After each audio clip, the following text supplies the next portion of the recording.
nothing more important than eating healthy and exercising. So once again, we're here on the campus of Laredo College, and we are in their kinesiology and wellness department, and I am joined by Dr. Jorge Coronado. He's going to show us how we can do some simple exercises at home to keep our hearts pumping fantastic. Good morning, Dr. Coronado. Thank you so much. Yes, tell us a little bit about what the students are doing and what can we do at home to get our cardio up and going. As you can see here, some of them are doing a little bit of cardio, some are walking, some are jogging. You can do this at home as well. If you don't have access to one of these treadmills or ellipticals, you can go on a simple walk at a track. You know, we've got plenty of those around town. Or just go on a walk around your house, you know, or take your dog out or whatever the case is, and then you get some cardio in there. As long as you go for at least 20 minutes, 30 minutes, you're okay. And that was my next question. How long should folks be walking for? What's the pace? And how many days do we need to walk to keep our heart pumping well? Well, it depends on what the plan is for the day. Like in this case, if they're going to go work out, then it'll be part of your warm-up, so it should be about 15 minutes maybe. Now, if it's something that you're doing as part of your cardio, you need to be doing this at least 3 to 5 times a week, you know.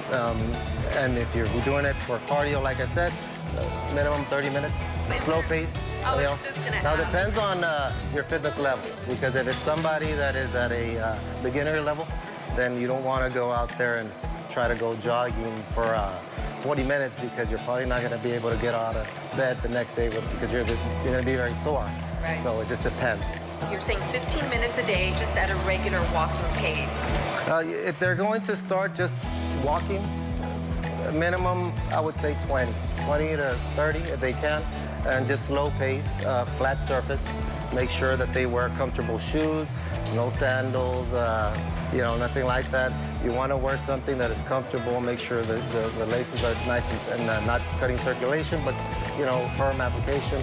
And that's what you want to, you know, implement into your everyday walk, you know. What do you do with your hands? You know, we see people keeping their hands upright, so you put them down. Yeah. And then we also get questions about, should you put ankle weights on or wrist weights? That's a little bit of a more of an advanced, you know, individual, depending again on your fitness level. But as far as the hand goes and the position, it's going to be heel toe, and this is referred to as the gait pattern or the way a person walks.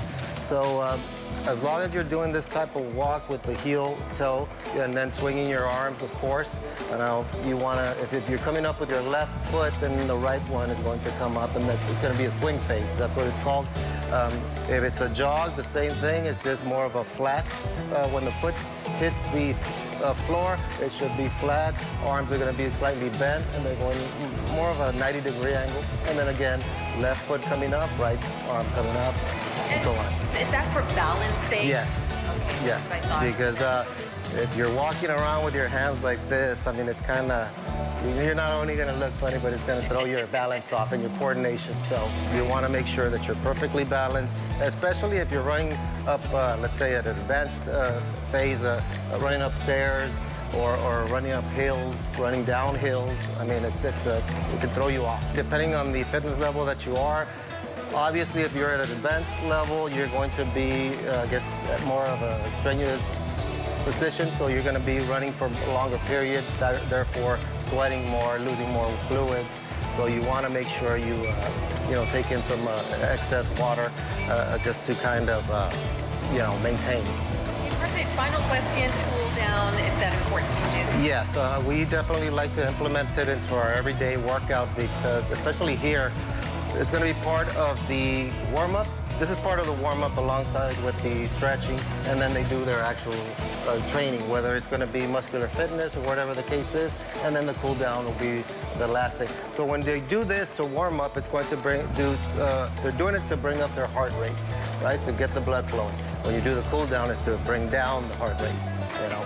Perfect. Well, we thank you so much for inviting us into this beautiful facility here on the campus of Laredo College. We appreciate it, and thanks to your students for doing a nice little workout for us this morning. Thank you. Thank you for being here.